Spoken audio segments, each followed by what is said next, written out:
Nous traversons malheureusement une période de tension politique accrue, marquée par des divergences persistantes entre les membres de la coalition au pouvoir. 6 semaines après avoir suspendu le Conseil des ministres et annoncé le lancement de consultations avec un large éventail de représentants des forces politiques et de la société civile, le président Tshisekedi s'est adressé à la nation hier après-midi. Dans ce discours, le président a annoncé la fin de la coalition Unisson, Cap pour le changement CACH et le Front commun pour le Congo FCC, et a soutenu qu'au vu de l'érosion de la majorité parlementaire actuelle, il avait décidé de nommer un informateur mandaté pour identifier une nouvelle majorité prête à soutenir son programme de réforme. Il a également souligné que si cet informateur était incapable d'identifier une nouvelle majorité parlementaire, il procéderait à la dissolution de l'Assemblée nationale et demanderait au peuple congolais de lui donner une majorité par les urnes. Au moment où nous parlons,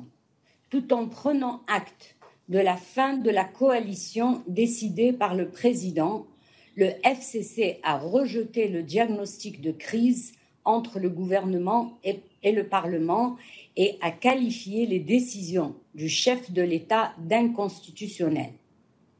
Entre-temps, plusieurs représentants de la société civile et de l'opposition ont accueilli favorablement l'évaluation de la situation politique du pays par le chef de l'État et ont indiqué leur soutien à sa démarche.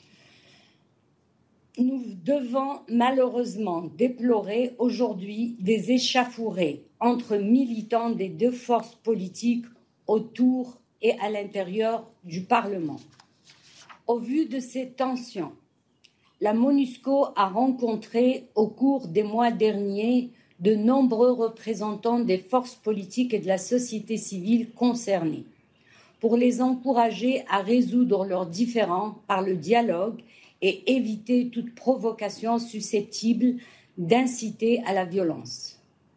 La mission a également souligné la nécessité de concentrer leurs efforts pour trouver un accord sur les politiques de stabilisation et les réformes institutionnelles essentielles à l'amélioration de la sécurité et de la vie quotidienne des Congolais.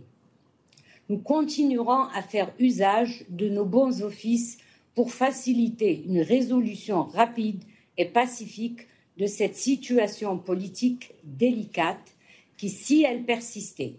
pourrait avoir des répercussions sérieuses sur la situation économique et sécuritaire du pays dans le contexte de la pandémie Covid-19. Monsieur le Président, membre distingué du Conseil de sécurité, comme mentionné au début de mon intervention, la situation politique que traverse actuellement la République démocratique du Congo est très incertaine. Le Conseil peut jouer un rôle important pour encourager une résolution négociée de cette crise politique, de sorte à ce qu'elle privilégie des solutions durables, donnant priorité aux intérêts de la population congolaise sur des objectifs politiques de court terme, risquant d'accroître plus encore les tensions. La République démocratique du Congo ne peut pas se permettre une crise institutionnelle grave. Elle a besoin d'institutions stables et fonctionnelles se remettant au travail le plus vite possible et se concentrant sur le relèvement économique national et la stabilisation de l'Est du pays avant les élections générales prévues en 2023. En conclusion, je voudrais saisir cette opportunité pour remercier tous les membres du Conseil de sécurité, de même que les pays contributeurs de troupes et de police, pour leur engagement indéfectible et le soutien apporté à la stabilisation de la République démocratique du Congo et à la MONUSCO. La mission est aujourd'hui arrivée à un point critique de soutien aux autorités nationales pour consolider la stabilité permettant de s'engager vers une paix durable et le développement Je remercie à l'avance le Conseil pour la direction qu'il va donner aux étapes prochaines de ce travail vital pour le pays.